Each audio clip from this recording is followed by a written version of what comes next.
Okay, so hello everyone. Welcome to this episode of AtoAni series, where we share some insightful content about sustainable solutions. So, to everyone who is watching right now, do put in the comment section where you are watching, and you can share this live stream as well to your respective social media accounts to have more people learn from this discussion. So, our topic for today is about zero waste practices amidst the COVID 19 pandemic. So, as we know, we may be unable to meet physically and we are limited by social distancing guidelines.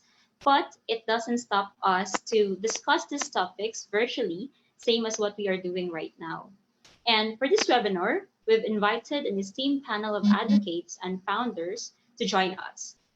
So you might have seen this post in several zero waste Facebook groups as a call for panelists for this AtoAni series. And we are glad that our panel for today have shown interest and have dedicated their time to share the insights with us for today. So again, our topic for this episode is about zero waste practices in this time of the COVID-19 pandemic. So I'm Bilby. I will be your moderator for today. And my line of work is in strategy, digitalization, and innovation. I also do volunteer work during my free time. And I'm passionate about sustainability, which I express through the social ventures AtoAni BioPack and AtoAni.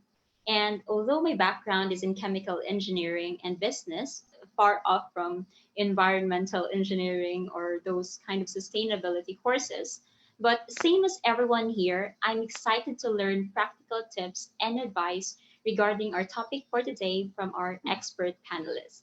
Now, to begin the topic, why do we really need to talk about zero waste and sustainability, especially now? I mean, you might say there are a lot of other topics that we can talk about, but why do we discuss this? Well, we know that the pandemic is the bigger problem that we are facing right now, but it does not erase the fact that our planet is slowly dying because of the unsustainable practices that industries and people are doing, which harm the environment. So, to illustrate this, I would like to share a few statistics. In the Philippines alone, there are 163 million pieces of single use sachets that are thrown in the environment. And that plastic water bottle that people can seem to let go of, it takes 500 years to decompose.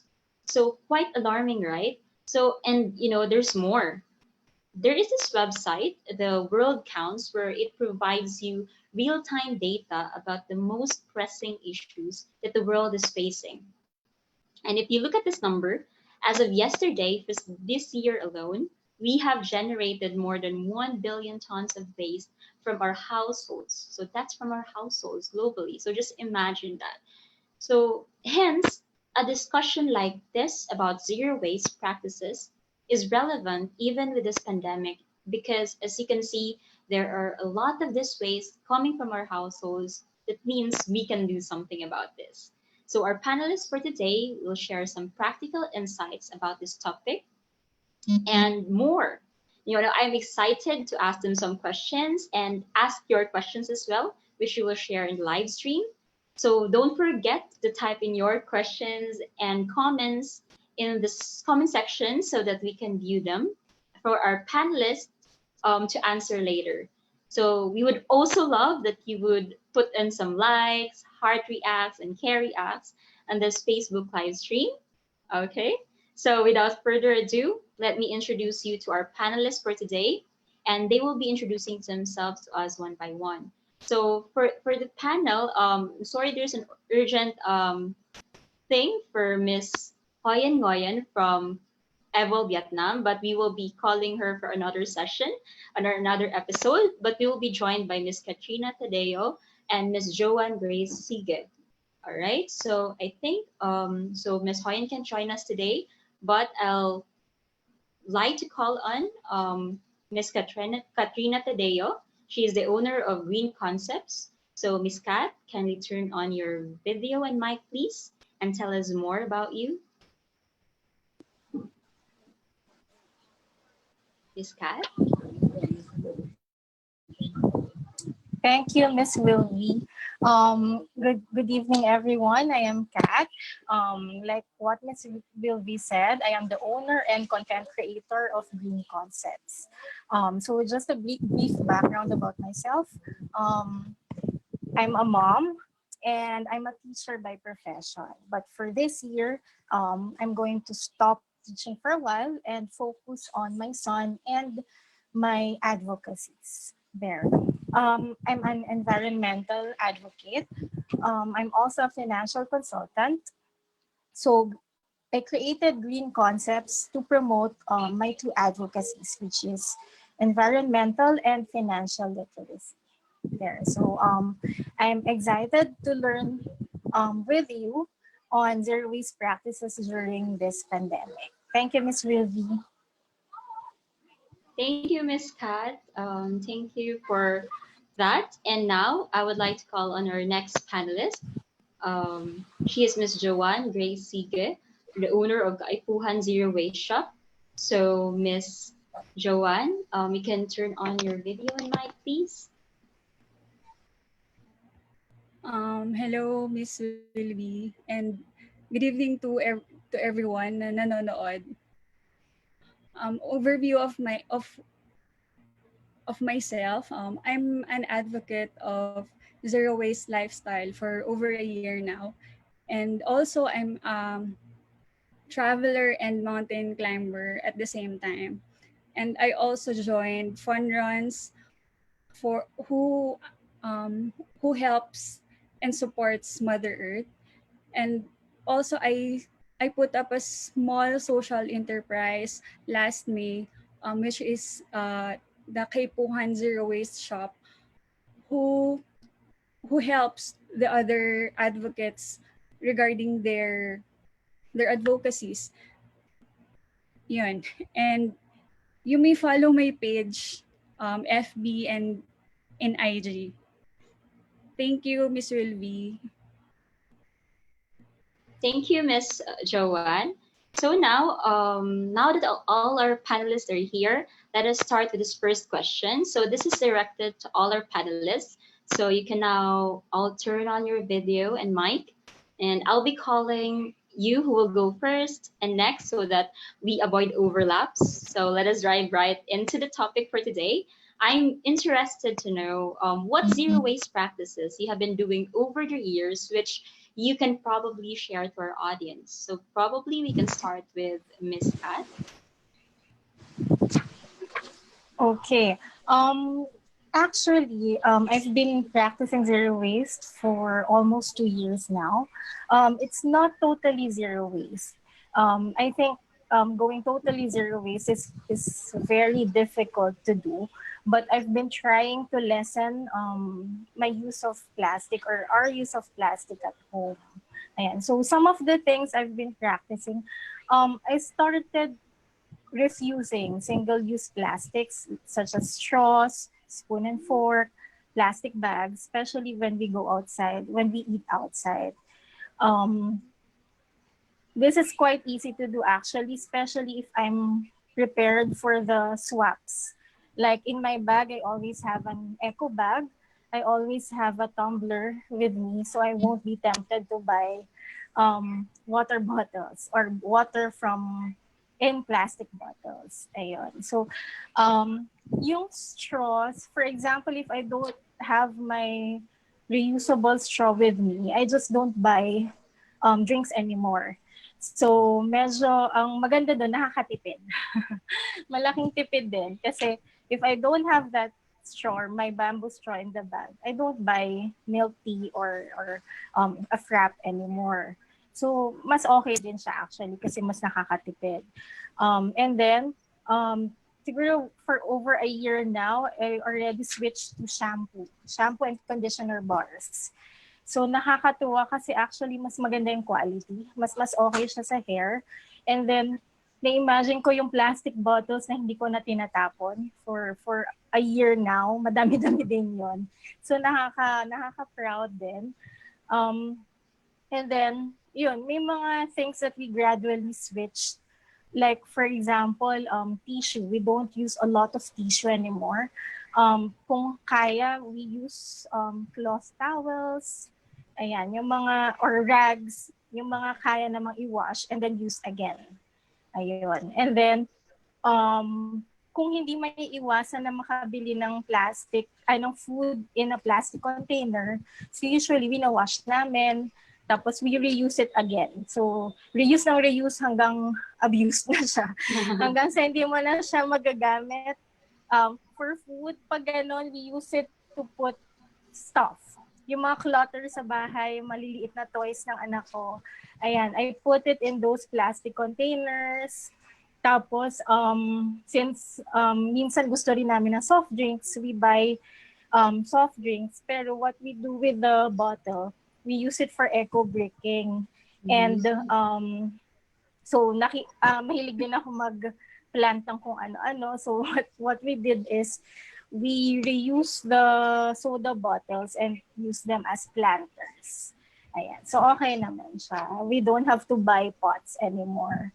And then, ayun, yun lang. And then, we collect. Kasi nagigilty nga ako to throw anything away. So, we collect the Tetra Packs that we use, the cans, the glass bottles. And then, yung sa SM kasi before, they have this parang project where you can give them the things you collected, the plastic bottles you collected, and they give you cash in return. Kaya lang since ECQ started, hindi pa yata ulit nila sinisimulan. So what we're planning to do now, kasi medyo madami ng tambak under the kitchen sink. So what we do now is we contact yung sa PLAF or yung Humble Sustainability. So we're going to arrange for a pickup of those. Kasi nakakahinayang talaga itapon. So at least they'll be recycling them or it will be repurposed for something else. Ayun. So basically, that's it for me. So every day, nandun pa rin yung struggle to lessen plastic waste possible. Pero kung mas mindful ka kasi, if you're always thinking about your waste or your consumption, mas madali siyang gawin actually. Pag everyday mo ginagawa, it becomes a habit. Thank you. Thank you, Ms. Kat. So I think I would agree with parang mahirap. I mean, it's difficult to continuously do it, especially right now. But I agree with you that if you continuously do it every day, then it becomes a habit. So I think that's the hard thing about it, making it a habit. But the good thing is you somehow repurpose those things. I think those are good ideas that our audience can take on to, especially if we really wanted to, reduce this plastic waste. So now, for Miss Joanne, can you share to us as well your practices, zero waste practices that you've been doing? Ayan, like with Miss Kat din, actually it's very hard din talaga na yung totally is tatanggalin mo yung plastic kasi it's an everyday learning din kasi. Now since I switched to zero waste lifestyle, I research muna kung saan ako magsisimula, kung ano yung mga dapat kong gawin. And yung una ako nag-start, yun nga, like Miss Kat, parang lahat na lang Miss Kat. Parang kokopihin ko na lang yung ano niya. Pero yun din naman talaga yung ginagawa ko. I started buying yung metal straws. I started with that. Tapos, yung shampoo and conditioner bars. Yun din, medyo mas ano nga siya, fulfilling sa sarili mo kasi at the same time, nakakatulong ka sa ibang local entrepreneurs. Tapos, and at the same time, natutulungan mo din yung environment natin. Tapos, yun nga, pag meron, totally talaga hindi natin talaga maiwasan. Like ako, yung mga sabong panlaba ko at into sachet na din. So yung mga yon, iniipon ko din siya. Ginagawa ko din siya into eco brick. Tapos meron din kasi mga environmental program, yung may environmental program yung Circle Hostel na yung plastic solution. They collect those eco bricks na nagawa.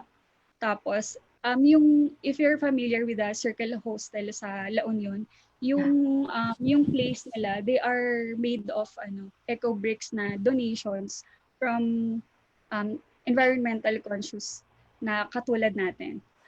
And then yun, every time na lumalabas ako, ang bigat ng bag ko kasi andun yung mga reusable cups ko, meron din akong tumblers, yung mga cutleries ko, and siguro ang lang kaibahan lang kay Miss Kat is pag may nakikita siyang milk teas or crop, hindi na siya bumibili. Ako, bumibili pa din ako. Pero I refuse yung mga plastic leaves, yung pantakip na plastic. Kasi usually yung iba naman is ang gamit nila ngayon is paper cups na. So medyo guilt-free siya. Tapos, yun, nire-refuse ko yung sa straws, ganyan. Ayun, yun lang naman yung doon ako nagsimula. And then eventually, naging habit ko na din siya. And masaya ako kasi may ibang friends ako na-influence ko. Pero yung iba talaga minsan, mahirap. Kasi parang minsan, hindi ka nila maiintindihan. Yung iba, sasabihan ka pang parang pa-cool, ganyan. Parang naiiyak ako. Ayun. Parang mahirap din talaga mag-influence. Kumbaga parang, you start you start with the solution. Dapat hindi ka maging parte ng pollution. Dapat. Sa'yo talaga dapat siya magsisimula. Kung hindi man tayo makapag-influence, siguro it's okay lang din naman kasi it's their call naman din siguro in the near future. Ayun. Thank you, Ms. Joanne. I agree with that. It's really hard to start, parang hirap simula. So in relation to that, I think your next question is that considering that it's so hard to start a zero waste lifestyle, how can we maintain it if we've started it already? Because we're curious. Usually people, it's madali lang sa simula, but then when you want continue it, parang it's difficult to do it. So do you have tips on and how we can probably maintain this, especially now that people are living under quarantine measures? So tips. Probably we can start with Miss Joanne. For me, siguro ngayon kasi nag-boom yung food industry business. Maraming mga nawalan ng trabaho na they shift into food industry business. And mostly yung iba, they are using pa din plastic waste, plastic packaging. Siguro kung meron namang means na makakapagluto tayo sa bahay, maybe siguro magluto na lang tayo. And mas makakatipid pa, saka makakatulong pa tayo dun sa plastic waste. And then yun nga,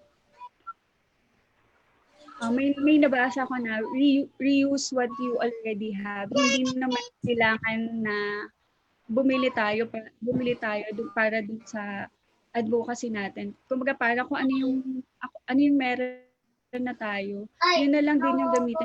Like reuse and reuse para eventually magiging abuse din yung thing na yun. And then isang tip din siguro is bumili tayo ng bultuhan, hindi yung paisa-isa. Kasi parang mas okay siya eh. Like, yung mga sabong panlaban natin, di ba may mga malalakihan, pero usually kasi hindi nila afford yung ganun. So, mas okay sa yung mga sa sachet lang. Siguro if yun nga, if hindi talaga natin afford yung mga ganun, be responsible na lang in disposing those plastic waste na pwede din natin siyang kunin, pwede natin siyang gawing eco-brick. And then may mga institutions din kasi na they are accepting donation ng mga plastics and they turn it into eco-brick na yung paggawa ng bahay. If you're familiar with the Green Ants Builders, nag-accept sila ng mga plastic waste na naiipon natin basta lang malinis yung pagkakaayos natin. Iyon, ngayon pwede na tayo. Yung iba sa atin, pwede nang lumabas. Siguro yung mga kailangan lang din talagang lumabas. So, pag may mga nag-groceries, dapat kailangan lagi tayong may dalang eco bag para ano na din, safe na din yung mga pinamili natin, and then yun, maliless na din talaga yung plastic waste. Tsaka less gastos na din kasi pag wala tayong dala, may additional ano pa yun sa machine na for 10 pesos yung bili tayo ng eco bag. Ayun. So, be responsible na din talaga. So, nasa sa atin lang din talaga siya. Sa atin talaga magsisimula. Ayun. So, yeah, I think thank you so much, Ms. Joanne. I think it would really start with us, the zero waste lifestyle, as you mentioned. So, how about Miss Kat? Can you share some tips on how we can maintain a zero waste lifestyle, considering that it's difficult to start it in the beginning and even maintaining it? Yes, actually, what Miss Joanne does, medyo similar lang din naman sa mga advice ko siguro. Yes, it's difficult to start, lalo ngayon na at this time of pandemic na uso yung mga online selling of food. So, syempre, we can't blame din naman yung mga sellers because it's really cheaper to buy the plastic containers or the sandbags na plastic than the more sustainable ones. Siguro like any habit na lang, we should always start small. Wag muna yung agad-agad. Like for example, in losing weight, hindi naman kailangan agad-agad na all out yung diet, right? So, you do it gradually. So, start small. Kunyari, ang kaya mo lang sa ngayon is to refuse the straws, the plastic spoon and forks. Pag magpapadeliver ka ng food, then you can start with that.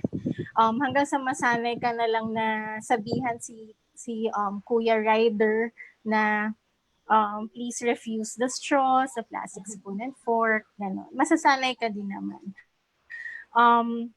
Also, yun nga, yung 5 hours, so we should always keep that in mind. So, refuse what you can refuse. Yung hindi naman kailangan, you can refuse those. Yung mga single-use plastics na hindi mo naman kailangan. Especially, we're at home. So, we have spoon and fork at home.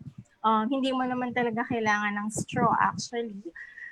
So, you can refuse those. Tapos, yung hindi mo ma-refuse, you can reuse. Like, yun nga, yung sinabi nga natin before na you can find another use for those plastic containers na hindi mo ma-refuse. Reduce also your waste. Siguro, since nung nag-start kami, nag-iisip kami lagi ng alternative to reduce our waste. So, kunyari food, instead of buying yung mga snacks in single plastic, yung mga, like, may anak ako, so mahilig siya dun sa mga maliliit na snacks. So instead of buying those, we buy in bulk na lang din. Kasi yung bulk, bigger plastic siya, yes. But we can reuse that. Or pwede mo rin siyang i-eco break na. Ganun. Tapos, refuse, reduce, reuse, and then recycle. Okay, so yung mga hindi na kayang i-reuse or i-repurpose, we can give them to recycling centers. Yun nga, like what Ms. Joanne mentioned, may mga companies, may mga organizations na may initiative for that. So, pwede yung sa Green Ants. I've also researched about that. Pati yung sa The Plastic Solution, kung nakagawa ka na ng mga eco bricks mo. For example, you're too busy at work or at home to do your own eco bricks, meron namang pwedeng mga ipag-donate ng mga plastic bottles, yung mga plastic wrappers. Sila na lang din yung magre-repurpose or magre-recycle doon. So, actually, if you search online, if you join Facebook groups on zero waste, marami ka talagang mahahanap na solutions for that. Ayun. Tapos rot. Actually, ito, ngayon ko pa lang siya sinisimulan. yung food waste. Kasi yung madami din siya, di ba? Especially we're always at home. So madami ding tinatapon na food waste. So ang pinag-aaralan ko yung bokashi composting. So we bought a starter kit. Tapos nakakatuwa kasi may support group din sila on Facebook about doing that. So ngayon, at least pati yung food waste, hindi ma-waste. Kasi we can use it for the plants. We can use it as natural fertilizers for the plants. Ayun siya. And then, siguro one more advice is forgive yourself. If, for example, you forget to refuse. Kunyari, minsan nakakalimutan din namin sabihin dun sa rider na wag i-accept yung plastic spoon and fork. Okay lang yun. Don't be too hard on yourself. Kasi I always think about the quote from, kalimutan ko yung name niya, but I always see this quote na we don't need a handful of people doing zero waste perfectly. Parang we need millions of people doing it imperfectly. So, 'di ba, kung lahat mag-e-effort to lessen something at to lessen a single-use plastic in their lives, malaking impact nun. Ayan. So yun. I guess yun yung mga advice ko to those who are just starting their zero waste lifestyle. Yeah, I think that's really good. No, you don't need. I like that quote you mentioned, that you don't need to do it perfectly. As long as there's a lot of people doing it imperfectly, then we can create an impact somehow. So in relation to that, because I've heard a lot of what you're saying about plastic waste and reducing plastic. So now I'm curious, what is your opinion on the current plastic waste problem? Okay, considering that we are one of the major contributors for this. And also, current state of the global plastic waste problem is also how we can possibly address it. You've answered some of this already, but in our own little way, in the context of COVID, for example, and moving forward with that.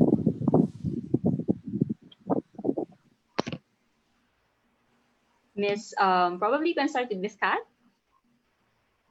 Okay. Well, yes, about the current plastic problem. Actually, it's been happening for many years, but it's not really the priority of our country. If you see some government projects, they don't um, because we say it should start with the government, but since we don't have a lot of programs on that, it can start with ourselves. Like what Miss Joanne said a while ago, we nasa sa atin yun sa sarili natin on how we can lessen our impact on the environment. So I think we should stop pointing fingers kasi I know some people will say na the companies, the manufacturers should stop manufacturing food in plastic wrappers. So bine-blame natin yon kasi nga naman when we go to the grocery, lahat nakapack in plastic. But then the corporations or the manufacturers will also tell us na but the people kept on buying them. So hanggat may supply, hanggat may demand, there will be a supply for that. Diba? So you should stop pointing fingers or waiting for other people to do something, but instead we should start with ourselves. Ayun. So siguro yun lang. I watched a documentary sa Netflix, yung sa Plastic Ocean, na ang pinaka-problem natin, humans, is we think that the trash goes away. After we throw it in the trash can, akala natin wala na siya. Wala na siya sa earth. But then yun nga, you mentioned na plastic bottles lasts up to 500 years. Diba? So actually, most plastic, mas matanda pa sa atin. Yung mga ginagamit natin plastic ngayon, ma-outlive pa tayo. Ayun. So, kung iisipin, kung meron tayong ganong mindset, so every time you throw something away, so iisipin mo na, yun nga, it will last on Earth for a long time. And kahit malaki yung Earth, it will eventually affect us. Actually, ngayon pa nga lang, right? With the news of yung plastic going to the oceans. Tapos syempre nakakain ng mga creatures, and then we eat, parang ganon. It goes to our food chain din eh. So, yun, it's really a problem that we should start thinking about. Kasi yun nga, yung problem sa atin minsan, if it doesn't directly affect us, hindi natin siya iisipin. Hanggat hindi bumabaha na punong-puno ng plastic, hindi natin siya maiisip. Diba? Kasi pag nilagay mo siya sa trash can, kukunin din ng garbage collector, wala na siya. So wala tayong problem. We think wala tayong problem. So yun. So siguro we should be more mindful consumers. Yun nga, sa pagbili natin ng products, kung hindi natin kayang i-reuse yung container or yung wrapper, then let's look for alternatives to that. So yun, think before you buy anything, think before you throw away anything, kasi baka pwedeng i-repurpose or pwedeng may mapaggamitan pa siya. Ayun. And then, nakakalungkot kasi syempre ngayon, there's a lot of need for masks, gloves, PPEs. So yun, syempre wala naman tayong magagawa about that. Pero siguro wag na tayong dumagdag pa. For example, yun yan, when we have food delivered, baka pwedeng we choose sellers na nag-offer ng more eco-friendly packaging or containers. Or siguro wag na everyday magpa-deliver ng food. Ayun, para hindi rin tatambak yung mga plastic containers, plastic trays na nasa bahay. And actually, makakatipid ka naman din in the long run. So yun, with this problem, people really need to be more mindful. Also, hindi lang kasi trend ang zero waste eh. Some people think it's only a trend or it's only for people na social or kayang makabili ng magandang tumbler, kayang makabili ng... Hindi siya ganun eh. We all have a responsibility, di ba? Kasi, yun nga, this planet is the only home we have. So, I'm not sure, pero wala pa yatang na-discover na planet na pwede nating lipatan. Yeah. Diba? So, ayun, let's take care of this kasi we take care of our houses, right? Of our own homes. So, this is also our home. So, we all have a responsibility to take care of it. Ayun lang. Yeah.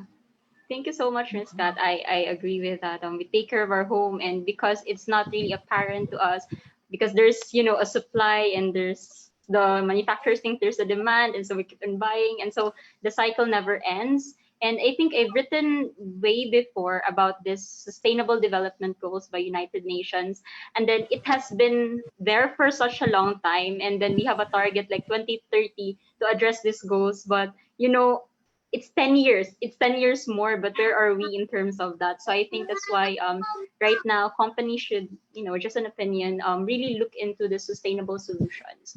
So in your case, Miss Kat, how do you, Miss Joanne, what do you think about the global plastic waste problem?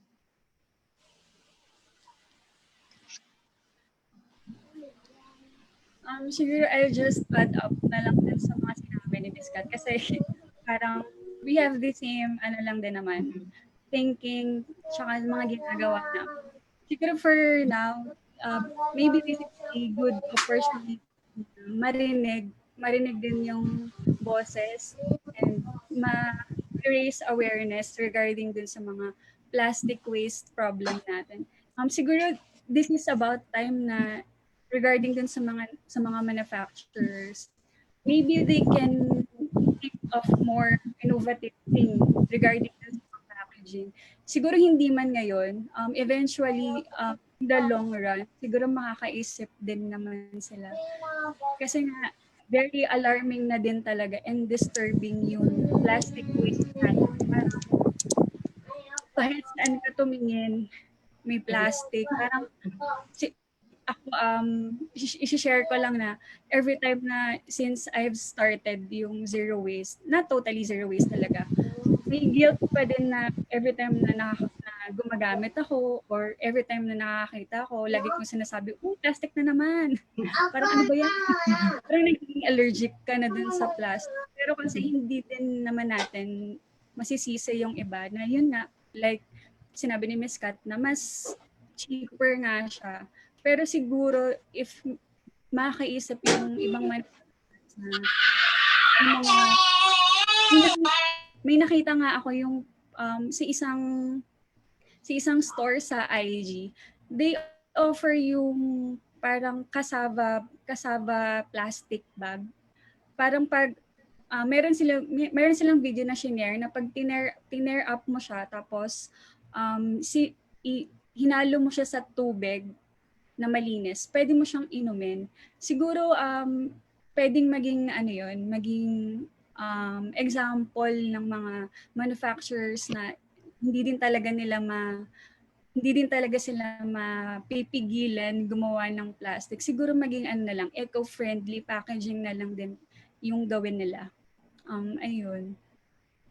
Thank you so much, Miss Joanne. So I think you mentioned about eco-friendly packaging. So I think you kind of have our next question in relation to that, because we mentioned about packaging and we understand that manufacturers, because it's plastic is cheaper. So what do you think about using this eco-friendly biodegradable packaging to address the plastic waste? For instance, what do you think about replacing plastic with this one, especially now in the context of the COVID-19 pandemic, or even after it? So we can start with Miss Kat again.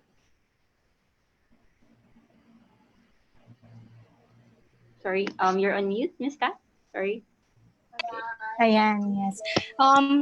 Nakakatuwa nga na nakikita ko may mga initiatives na for this. Again, by joining zero waste groups, dun ko rin sila na naririnig.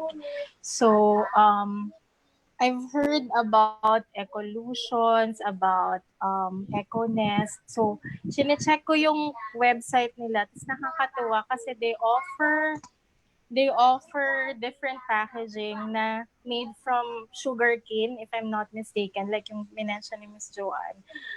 Nakita ko din yun actually yung sa cassava bags. So, kung mas magiging ano sana siya, readily available to all, mas okay. And also if it's more affordable, kasi yun nga, people will always choose the cheaper option, especially kung 'di ba, kung gusto mo maka-gain ng mas malaking profit sa, for example, sa online selling business mo. When you look for packaging, mas mura talaga eh, kasi we tried doing that kasi we're thinking of opening our own business din. So we're looking for packaging din. Mas mura talaga yung mga plastic containers, yung mga plastic wraps. So kung sana mas affordable din yung mga yung mga eco-friendly na packaging, mas okay sana siya. Yeah. I think I'll agree with that, Miss Kat, as well, because of course, even from business standpoint, or even you know, as a consumer, you would really want to look at those that is readily available, that is cheaper, at least you can gain a little bit of profit. But of course, hopefully, it's sustainable and eco-friendly. So, in that case as well, Ms. Joanne, what do you think about this biodegradable packaging?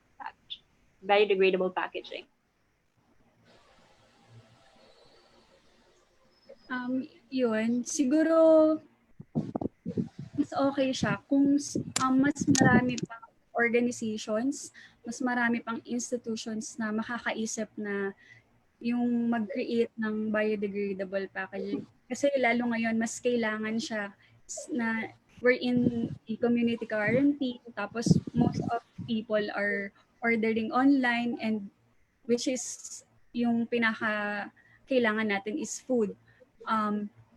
Siguro mas kailangan nila yon, and yun nga, like nung sinabi na sana is mas cheaper or consumer friendly, kasi mas pipiliin talaga ng mga tao yung mura talaga, tsaka kung saan sila mas makakatipid. Yeah. But And just yeah, sorry. sure, sige. Okay No, na. go ahead. Yun nga, I've seen organizations like ito nga yung AtoAni BioPack na you're offering biodegradable packaging made out of sugarcane. Sana mas maging lumaki yung lumaki yung network na mas malaman ng maraming tao, and for sure naman siguro i-embrace naman din yan kung maging knowledgeable naman din yung ibang tao na mas maging open sila into zero waste lifestyle. Kasi sa ngayon, mahirap talaga mag-influence. Like, yun nga, as like I've said kanina na parang titignan ka lang nila na ano ba yung ginagawa mo, parang ibang tao yung dating mo sa kanila kasi iba yung ginagawa mo versus dun sa ginagawa nila. So magandang opportunity din to na napapakita namin kung ano yung advocacy namin, para makapag-influence ng ibang tao. Yeah. Okay, thank you so much, Ms. Joanne. I have a follow-up question, but I would just like to tell the audience that you can, ask your questions. Again, if you have questions, you can type it in the comment section of the Facebook live stream. We would be glad to read them and also tell our panelists what are those questions. So Jonna from AtoAni BioPack will be transferring those questions from the live stream here. Okay. Again, we're waiting for these questions, but I do have a follow-up question with regards to the topic that we're mentioning. You mentioned that, of course, one thing, those biodegradable packaging should be cheap. What about the, hesitation or the mindset of these people? You mentioned that it's difficult. We have this kind of awareness. What are those probable hesitations? For example, for a normal consumer that probably they have hesitation in using biodegradable packaging from other sources. We can start with Miss Kat. Okay. Hesitation. Siguro, I'm thinking about ano lang, yun nga, yung affordability of using those. And yun nga, hindi pa kasi widespread.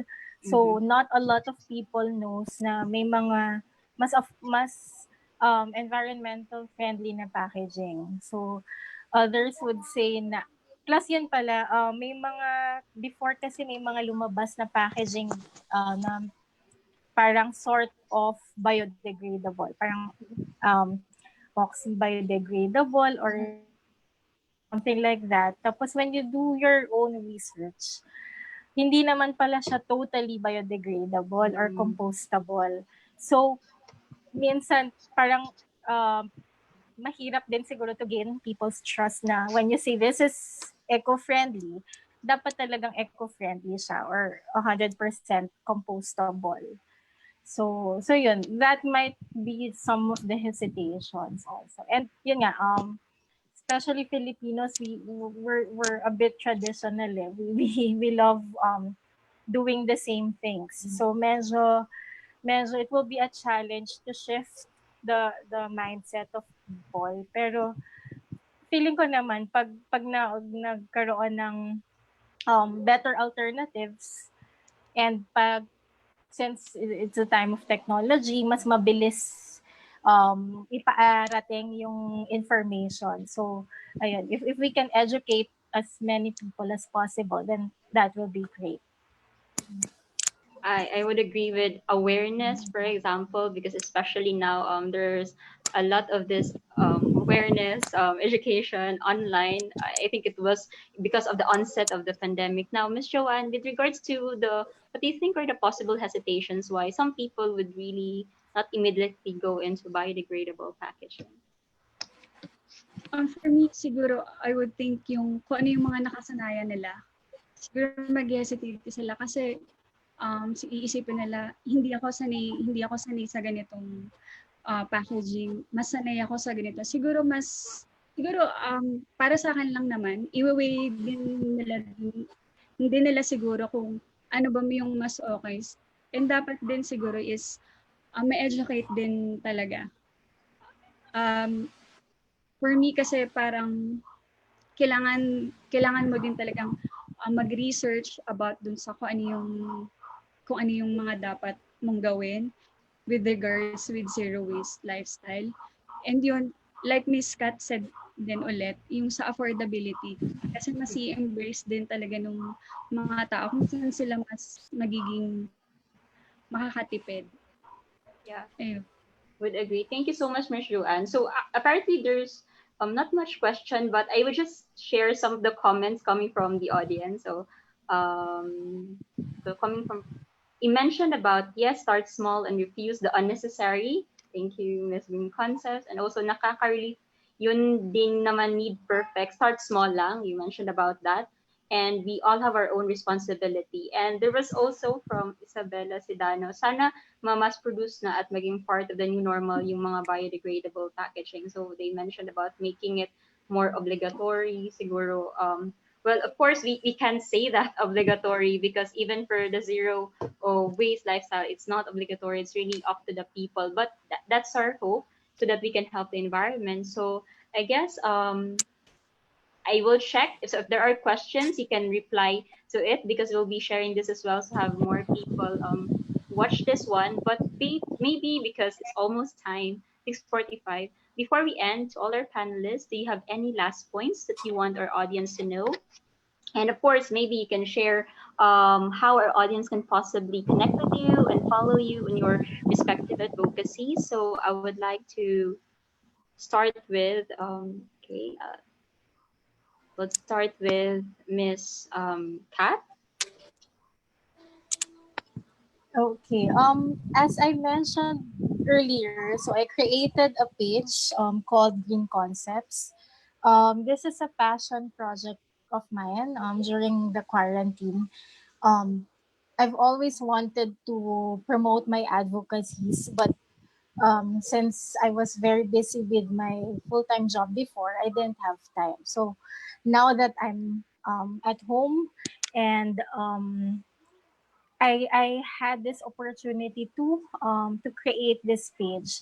So this page is sort of a personal blog, um, but I try to make posts that are as informative as possible. So nagre-research din ako on how we can easily adapt to the zero waste and sustainable lifestyle. So yung mga nare-research ko, I create posts on them para at least it reaches more people. So there. So this page is all about the zero waste lifestyle, how to be more sustainable. I also add in thrifty tips, advice on personal finance, because again, I'm also a financial consultant. So that's why I call the page Green Concepts, because of my two advocacies. So green symbolizes finance as well as environment. So that's how I came up with the name. So if you want to see more tips, advice on those two topics, you can follow me at Green Concepts by Kat in Facebook and IG. There. You can also send me a message. So I'm open to topics that you would like for me to cover. There. Thank you. All right, thank you, Miss Kat.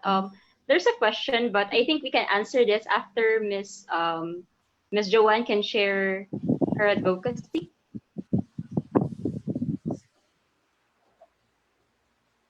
Joanne. Ayan. Thank you, Miss Willoughby. Thank you also for this opportunity na ma-promote yung Zero Waste Shop, which I built last May lang. Kaipuhan is a Bicol term which means need. So right by this time, kailangan na natin talagang kumilos, or kailangan na din natin talagang erase yung voice natin and to spread awareness regarding dun sa mga plastic waste na meron tayo dito sa buong mundo. Hindi lang sa Pilipinas, pero sa buong mundo itself.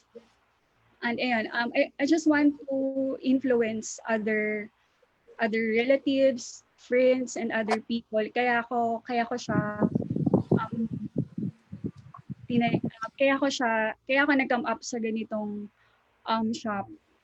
I think it's magiging helpful naman din siya dun sa mga taong nag dun sa mga tao na nag-start this kind of living.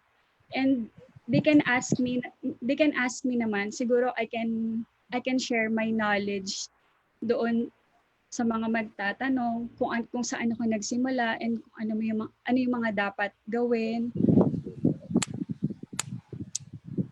Ayun. Right. Thank you, Miss.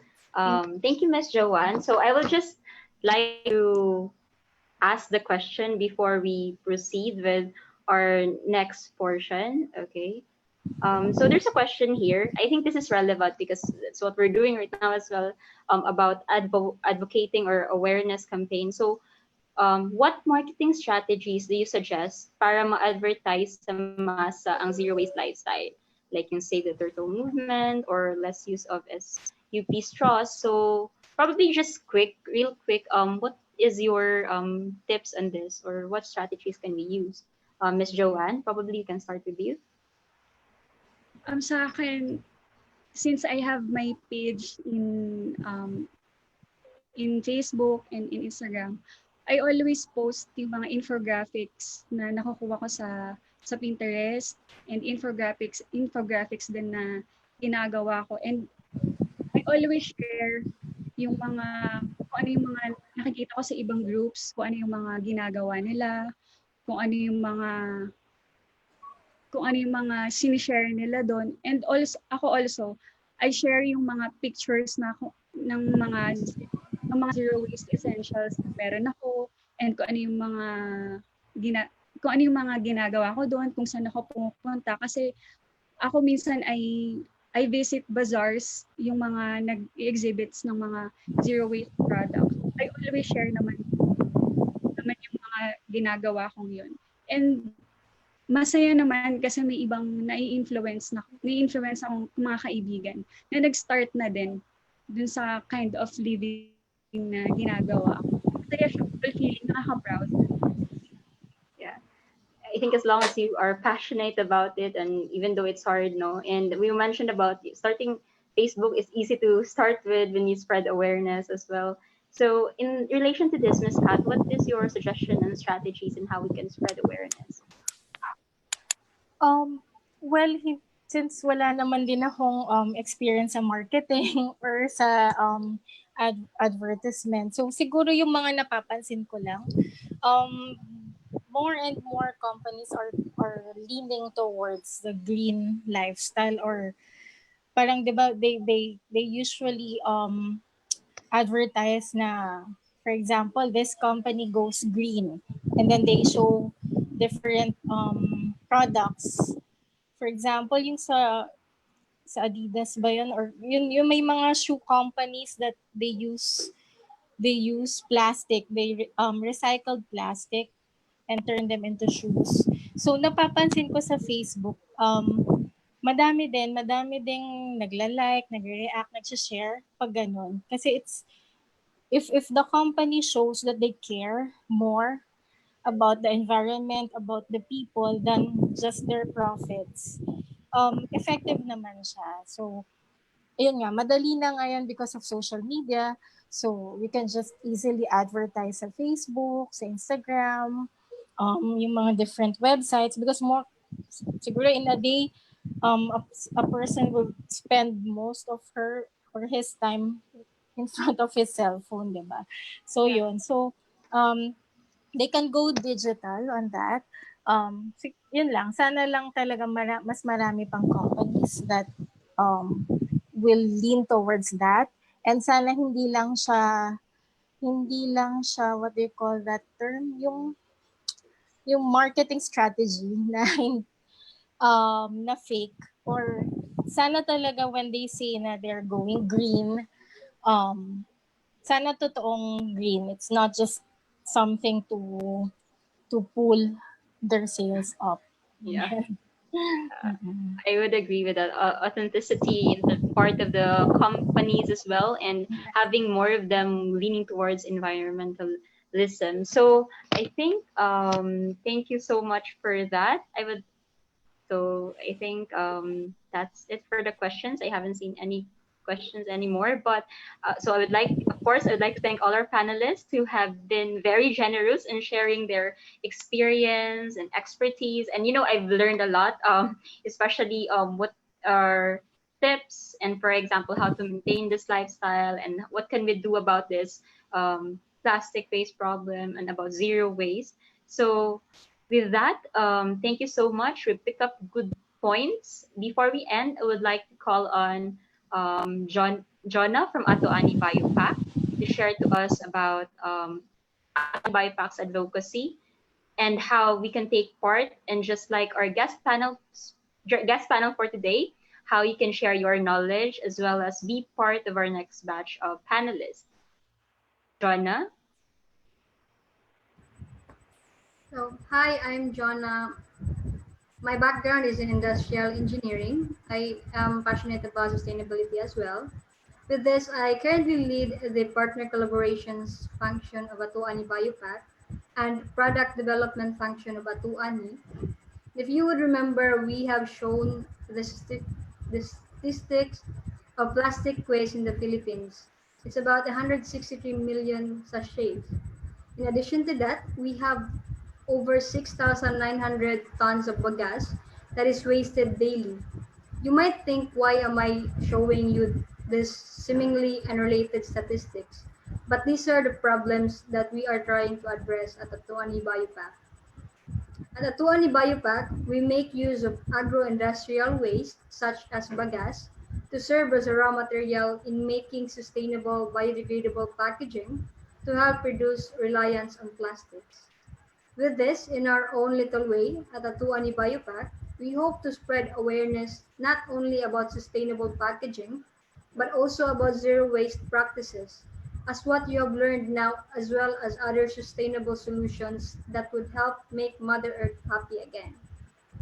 With that, to anyone who wants to take part of this awareness advocacy and share their knowledge, social enterprises, manufacturers such as sugar mills, packaging manufacturers, and zero waste and sustainability advocates, we would love to connect with you. We are looking for our next batch of panelists to learn from and continue spreading awareness. You can connect with us through our Facebook page at AtoAni BioPack, Instagram at AtoAni_BioPack, and through our website. You can check this here. Thank you so much for tuning in.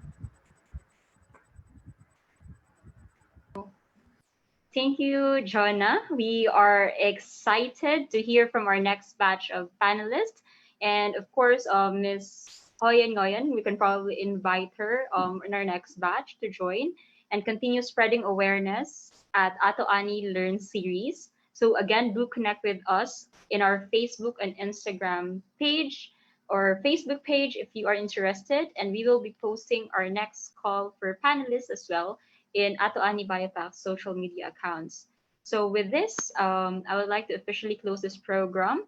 And as a call to action, we encourage everyone to learn and advocate for zero waste and sustainable practices to the people around us, but not only attending this webinar, but also sharing this to your family, friends, and colleagues who might be interested so that collectively we can take action. So watch out for more Ato Ani Learn series episodes by liking our Ato Ani Biopack's Facebook page at Ato Ani Biopack. And these are for zero waste and sustainability topics. But for agriculture, you can check out at Ato Ani PH. Okay, so with that, thank you all for tuning in to this webinar. We hope that you've gained something out from this and see you next time. Have a good night and bye, everyone.